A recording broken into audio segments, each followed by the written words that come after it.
Hey everyone, and thanks for jumping back into the cryptoverse.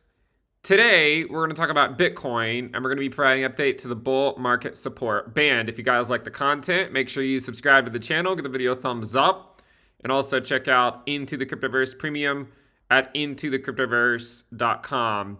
Well, this should be quite an interesting update because something happened over the last week that hasn't happened in quite a long period of time, and that is that Bitcoin went to its bull market support band. Now, if you're not familiar with that, it's essentially the 20-week SMA and or 21-week EMA. And you can see while it did not actually go to the 20-week SMA, we did, roughly visit that 21-week EMA. I think maybe some exchanges it hit, some that it didn't. But overall, we tested that 21-week EMA.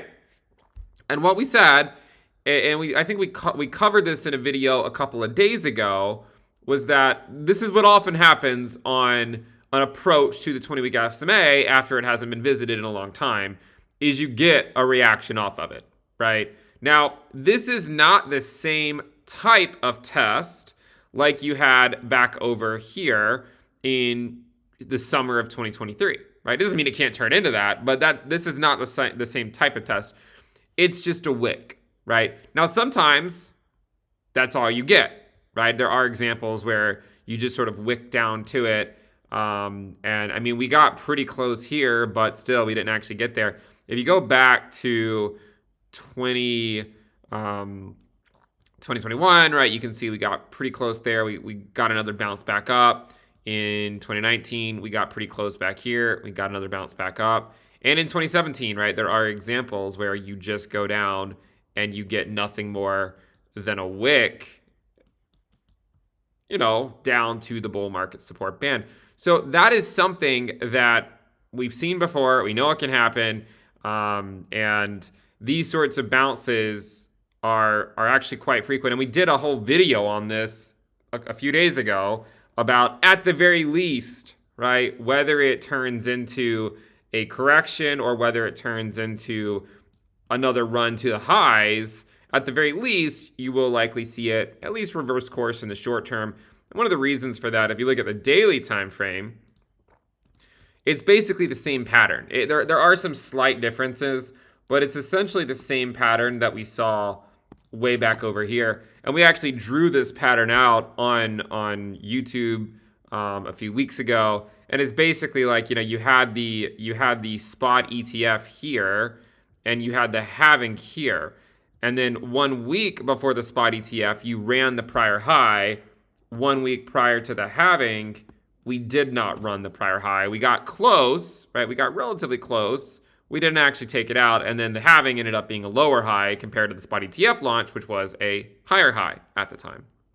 But in both cases, we still had a correction in late April to early May down to take out this initial low, right? You see that low there? We took it out at the end of January.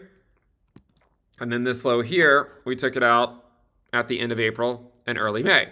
So we sort of drew this outline of, we don't know if we're actually going to run the highs going into the halving or not. I said that my guess was that we would not do it. But that I certainly could empathize with that idea, especially since we did it going into the spot ETF. Again, there does exist a parallel universe, I'm sure, where Bitcoin ran the highs going into the halving. But we got close, didn't quite make it. This, though, still happened, right? This correction to take out the prior low. That still happened, just like it happened back over here after the spot ETF, right? So far, that everything's the same with the exception of the extent of the run into the halving wasn't as impressive as going into the spot ETF, all right? So then where do we go from here? Because, one of the things I drew out a while back was essentially something that looked like this. I don't remember exactly, but it was basically run back to the highs. Eventually, you're going to come back down and you're going to sweep this low, and then you get a move up, and then you consolidate for a bit. That was sort of what I drew out. And I had a lot of people say, like, well, what happens after that? And, I didn't really want to get too far ahead of myself because markets are really difficult to predict. And honestly, I get them wrong all the time. So I don't know why you're asking me anyways. But that was sort of what I drew out was you run the lows that we took out back in March, or that we put in back in March, and then you come back up into sort of that mid 60 range. Okay? And that was sort of an outline regardless of what comes next. And then now we have to figure out, well, what comes next. But that was sort of the outline regardless. One of the reasons why Bitcoin, I think, just visited its bull market support band is because I think that it is acting as a more volatile version of the stock market. And in the last video we did on the bull market support band, we showed that, well, the S&P has already gone to its bull market support band, right? If we pull an arrow up, right, I can never find it, but I guess it's somewhere in here, right here. So S&P, right? We said, look, guys, it tagged the 20-week SMA. The NASDAQ went below the 20-week SMA. And when we did this video a week ago, we were looking at this and we're like, well, the S&P went to the 20-week SMA. The NASDAQ went below the 20-week SMA. The Russell went below the 20-week SMA. But yet Bitcoin was still way up here, not at its 20-week SMA. And so the argument that we put forth was that, look, guys, it's probably going to go to its 20-week SMA and sort of take out this prior low from March. Okay, so that was sort of some of the justification for it, right? Now the question is, well, where do we go from here? Because, it's great and all that it all played out more or less, kind of according to that outline. But then the question is, well, now that it has done all that, now that it's taken out that low, now that it's rallied back up to the mid 60s, where do we go from here? One thing that might be useful is to see, well, what did the S&P do after it went to the 20-week SMA? What did the NASDAQ do after it went to the 20-week SMA? And if you go look at the S&P, it actually rallied last week. But if you look at the daily moving average, where did it go so far? Right to its 50-day SMA. Now, we closed the week last week. The S&P closed at 51.27, and the 50-day is at 51.29.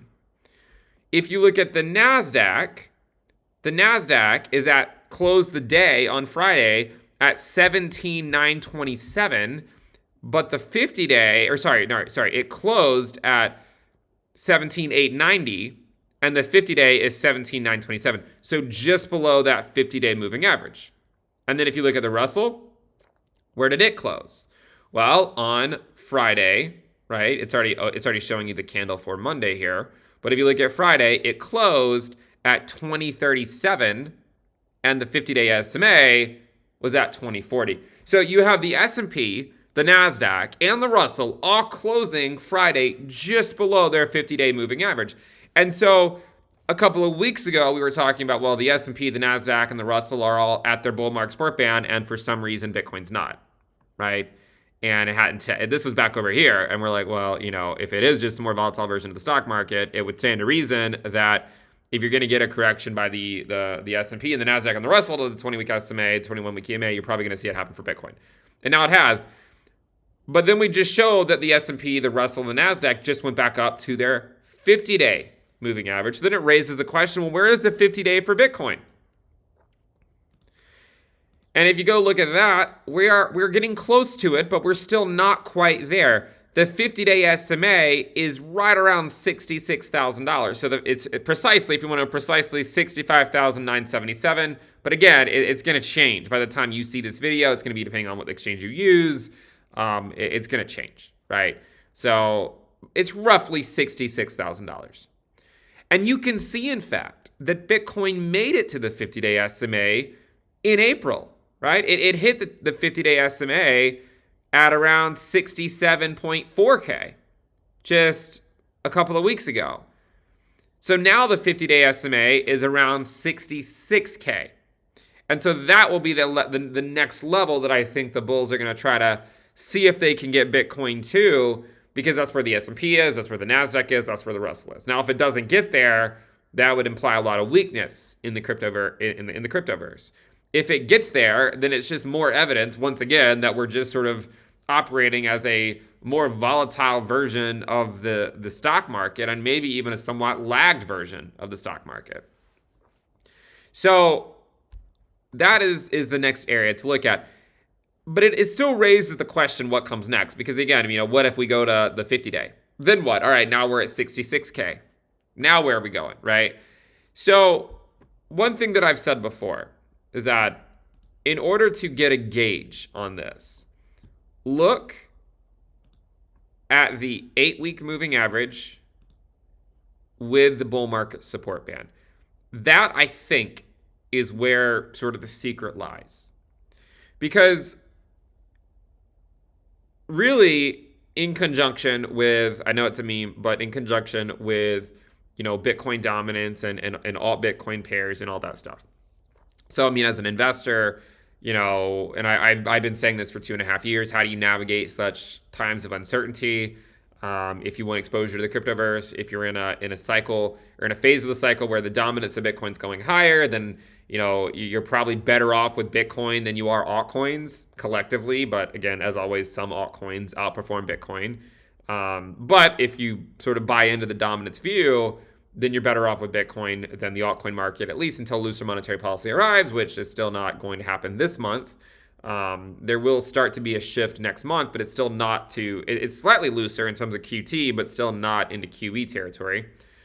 And so sort of the question is, well, do you go put in new highs, or do you just kind of put in lower highs? And so what I would say to look for is if Bitcoin bounces around, and we talked about this several months ago, that we would likely get into a phase at some point where we get kind of below that 8-week moving average, but above the bull market support band. And you could even go back above the 8-week SMA in 2019, like we went back above that 8-week moving average, right? A couple of times, several times, in fact, right? But they still were only short. They were only short-lived, and then we ultimately resolved back below it. So what you would look for, right, is you would look to see what happens to alt Bitcoin pairs in this range.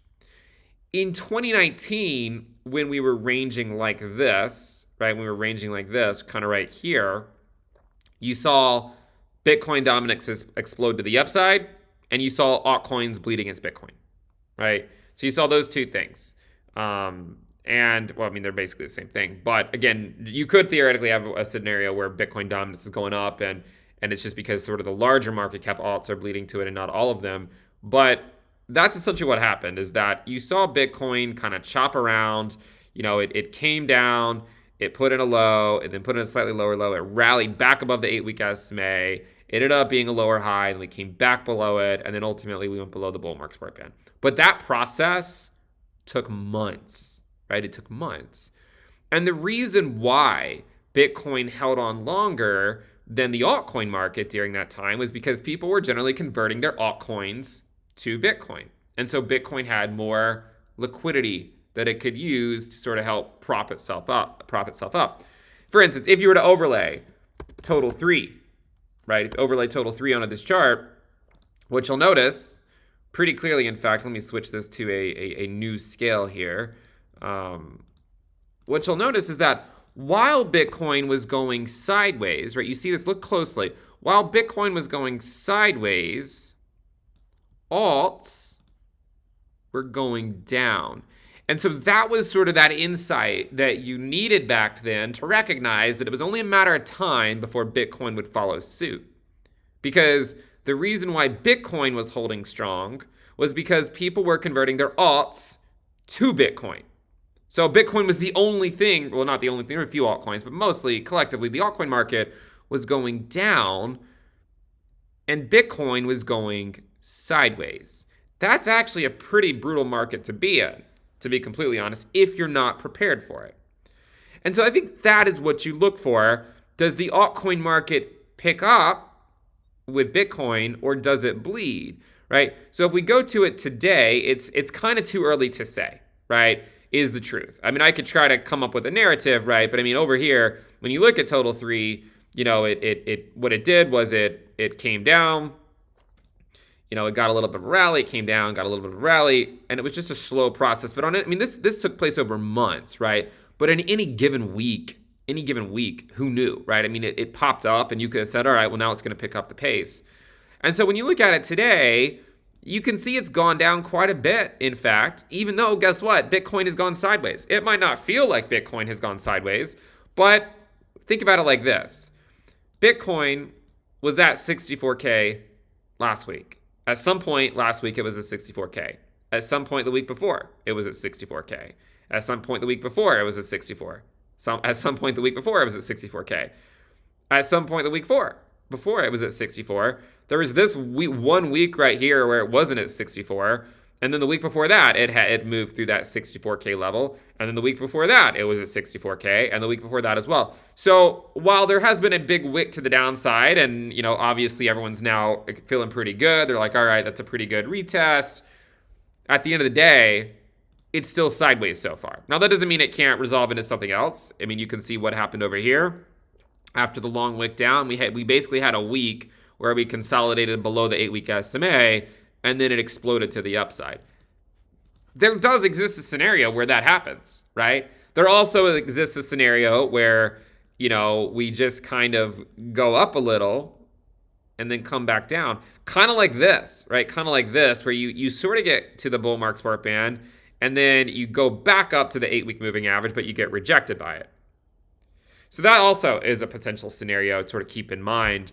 And I look at this and I just say again, and I think that one thing I've tried to do for the last 2 years, 2.5 years, to say, well, how do you navigate that as an investor? Because obviously, you know, a lot of investors want exposure to crypto, and I've said before, right? I mean, Bitcoin is the better place to be because and this is a big if, right? But if Bitcoin resolves to the upside and puts in new highs, this whole move has taught you that when that happens, Bitcoin dominance goes up and alts bleed against it, right? But if, on the other hand, it just kind of resolves to a lower high and then ends up just going sideways for a couple more months, you still have time, right? You still have time to see that play out and to see that develop and see if those altcoins just keep on bleeding back to Bitcoin while Bitcoin kind of just keeps chopping sideways. Or, on the other hand, do they pick up? Like, you know, do they pick back up and get another leg higher themselves? And so, again, it's impossible to know what the outcome is. But my argument for the last 2.5 years has been it's impossible to predict the price of Bitcoin USD. We can try, we'll fail. But Bitcoin gives you exposure to the upside while it also minimizes your downside risk. Okay? So, I mean, listen, if 2 months from now, or let's say a month from now, if a month from now, Bitcoin is still doing this, kind of between 60, 70K, it's still just kind of going sideways. And if alts are dropping during that time, right? I don't know why I got rid of it. We're just going to pull it right back up. But if alts are dropping during a time where Bitcoin is going sideways, then it would be very similar to that sort of that local top from 2019, right? Because the reality is that while Bitcoin is back up to where it's basically been for the last 2 months, you know, I don't know, can you say the same thing about alts? Maybe some alts. I don't know if you could say it about all alts. If you look at it, you can see that alts haven't really recovered in the same way, right? I mean, again, it's not just my opinion. It's just, look, I mean, you know, Bitcoin is basically back to where it's been for the last several weeks, whereas alts, they've been down here for a while, but they're still nowhere near where they were back up here. You know, I mean, there's several weeks over here, right? 1, 2, 3 weeks where they're at higher levels than they are at right now. Whereas for Bitcoin, there was only 1 week where it basically didn't hit its current level. And so if Bitcoin like chops around, like think about it like this. If Bitcoin were to chop around and then alts go up a little bit, but then Bitcoin gets another drop, you know, off its 8-week SMA, and then alts put in a new low, and then Bitcoin rallies back up. That is kind of what happened in 2019. That's sort of what happened in 2019, where, like, you know, Bitcoin kind of just kept doing pretty well, and then alts just kept going down, and then here is where Bitcoin fell below its bull market support band. And that right after that, then alts rallied for about a month and a half to another lower high. But that, I think, is something to look for. If, on the other hand, Bitcoin goes up and then you have altcoins going up commensurate with it, then that would be different from a sort of a 2019 style top. There's other things that you can look at as well. And I've tried to sort of think about this and which ones are the biggest signal, which ones are not. And the reality is, you can find the evidence you're looking for if you're a bull or if you're a bear. If you are a bull, you're just simply going to say, well, Ben, last cycle, Bitcoin didn't even top until a month before the first rate cut, right? So why should it be any different, right? Last cycle, you can see sort of that mid-cycle top occurred in June, and then we got our first rate cut in July. And the last I checked, we just had a Fed meeting and they didn't cut, and the next meeting is not until June. And so if that's the case, does that mean Bitcoin can go higher in May? And what happens if they don't cut in June? What happens if they just cut in July like they did in 2019? Does that mean Bitcoin can rally into June? Anything's possible, right? I'm not going to say it can't happen. It could happen. That is a scenario that you have to be prepared for. The main counterpoints to such a scenario would be that back then the Fed pivoted. If it were the current cycle, the Fed would have pivoted long ago, right? Based on where they pivoted back in 2019. In fact, in 2019, if you were to look at bankruptcies, right? If you were to look at bankruptcies in the United States, let me see if I can then scroll down. Let me find it right here. Back over here, bankruptcies were just starting to tick back up a little bit, but they were still higher than where they are today. Now, this hasn't been updated, in a while, but I imagine we will get another data point relatively soon. This is still Q4 data, right? If it's still on this same path that it's been on, and we're now in May, then this could theoretically be all the way up here, which is essentially where they pivoted in 2019. The problem is that the rate of change here is a lot greater than it was over here. So if we end up continuing to move at this pace, we'll easily take out these highs. So again, last cycle, when the Fed, is basically the minute that things started to look bad, the Fed pivoted. Hell, at the time, I think the unemployment rate was still going down. If you look at the unemployment rate back then, it was still dropping. Now it's going up. So again, that sort of would be a counterpoint to say, well, yeah, like Bitcoin did top out 1 month before the first rate cut in 2019. But guess what? The Fed was also a lot quicker to pivot back then too. The other counterpoints, of course, are that, well, this also corresponded to gold breaking out, which already occurred, and it corresponded to ETH Bitcoin breaking down, which already occurred. So there's definitely like conflicting things, right? Again, there's the fact that ETH Bitcoin broke down and gold broke out. But there's also this reality of like, well, the Fed hasn't cut yet. And one reason why the Fed hasn't, the Fed not cutting yet has continued to be good for Bitcoin is because, again, if the Fed stays higher for longer, as they've said, where do you want to be? Do you want to be in some random altcoin that has developers that might just give up and move on because they can't wait until loose monetary policy arrives, they run out of money, whatever it is? Or do you just stick with Bitcoin because, even if there are hard times, at least there's a good chance Bitcoin will come out even stronger on the other side, right? Even if there is a drop, even if there is a 2019 style drop. And so that's kind of the thing. And that's why I think Bitcoin continues to be stronger than the rest of the market collectively. And that's the reason why Bitcoin dominance keeps going up and things like ETH Bitcoin keep going down. And by the way, I don't know if you guys noticed, but it had a weekly close below 0.049 again. It actually closed at 0.04899. What a lot of times what happens with these like big milestones where you focus on them for a long time is that the first time you close below it, like everyone's watching it and they're like, oh crap, like it finally happened. And then the people that have been waiting for that, the degens, right, they just bid it up. They're like, all right, well, it's just a deviation. And then they bid it up. And then if it does it again, right, another close below 0.049, then after a little while, people start to think, well, maybe it's not just a deviation, right? Maybe it's just going to keep on going down until looser monetary policy arrives. And I think this one has been a lot quieter of a weekly close below 0.049 than the one we got a few weeks ago. Again, a few weeks ago, everyone was like, that's the bottom, right? And this is just a deviation. It's going to run it back up.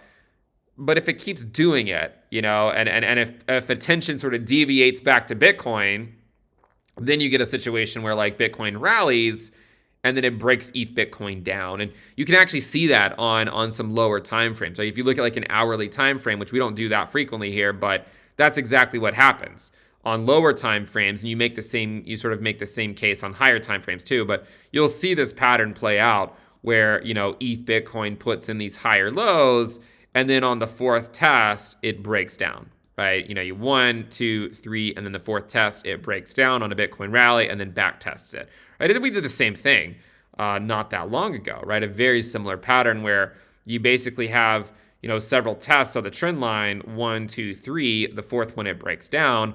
And you can kind of just see that same pattern playing out over and over and over again. And all while people they go back to Bitcoin, and that's why Bitcoin stays stronger, because that's the safer asset. And so that is something that, you have to remember. And if you look at Bitcoin USD, and if you were to overlay ETH Bitcoin onto this chart, you'll see that, basically ever since Bitcoin got into this range up here, ETH Bitcoin has just been dropping, right? When Bitcoin first got into this range at around, 64K or so, ETH Bitcoin was around 0.056. And then all Bitcoin has really done is gone sideways, and ETH Bitcoin has just dropped. So it's people converting their alts to Bitcoin that is leading, is helping Bitcoin out. But what's helping the altcoin market out? And that's why Bitcoin dominance is probably going to keep going higher. So the thing to look for is, with the bull market support band, it's currently at 56.8K to 57.3K. So, there is still a chance we go back down there in the coming weeks. There's always a chance we go below it, right? I do want to, try to be fair to both views, and also say, this is also a trend line that we've tried to hold here yet again, right? 1, 2, and 3. So we have held it again. And so that's also worth watching. And it also corresponded to the bull market support band. But we've done something similar in prior cycles as well, where you have sort of a trend line that holds for a little bit and then eventually it goes below it. But I just think that Bitcoin is a better place to be than alts. And, if Bitcoin does get a larger correction back down this summer, then, the altcoin market would have gotten hit a lot harder. And if, on the other hand, you find yourself at higher highs this summer, like 2019, then Bitcoin still likely outperformed the altcoin market. And so it's all about, your opportunity cost, right? And your risk adjusted returns. And if you have Bitcoin, it's not like you're under the illusion that it can't go down, right? It can, and it often does get pretty crazy corrections, sometimes 50%, sometimes even 80%, especially in bear market years. But that's just the reality. That's how Bitcoin works. And every once in a while, it goes down, it cleanses the altcoin market, and then, of course, they come back. But that's sort of the nature of the game. So, the things to look for. First of all, you have the 50-day. We're not that far away from it. The S&P, the Russell, the NASDAQ are already there. So if Bitcoin wants to just act like a more volatile version of that, then the next stop would be the 66K level. Maybe slightly less than 66, around 66K plus or minus a couple $100, depending on, because again, like by the end of the week, the 50-day SMA is going to be different than what it is while I'm making this video because it's updated every day. But 66K. And then coincidentally, if you look at the 8-week moving average, if you look at the 8-week, let me pull this up here. So the 8-week moving average is also about 66K, right? 66.2K. Now you can see that last year, after putting in a local high in April, we faded, and then once we got below the 8-week moving average, we actually went back up to it and got rejected, right? Now we already went up to it here on these wicks, but this is the first weekly close. This was the first sort of the first weekly closes down here below it. Just kind of like these, I guess. This one was too, I guess, but We rallied back up to it, got rejected, went back down to the bull market support band, and then ultimately we took off. I was also trying to look at 2019 too. There is an example. I don't really think it's the best comparison, honestly, but I just want to show it because what happened in 2019 is we took out this low, right? We took out this low from July, and then we got a rally up, and that rally was a pretty nice rally in terms of like the percent move. It was from the low here. It was about a 22% rally, but it ultimately rallied up just above the 50-day SMA. But the point is that it was a 22% rally above the 50-day, but it was a lower low here, right? But then rather than run it all the way back to the highs, we then just came right back down and then put in sort of a double bottom at that lower low. Again, I'm not saying that has to play out, but if it were to play out, right? If it were to play out, that would mean, because again, this is your low, and then this is your first lower low. So far, this move has been about a 14% move, right? So it hasn't gone up as much as it did back then, at least not yet.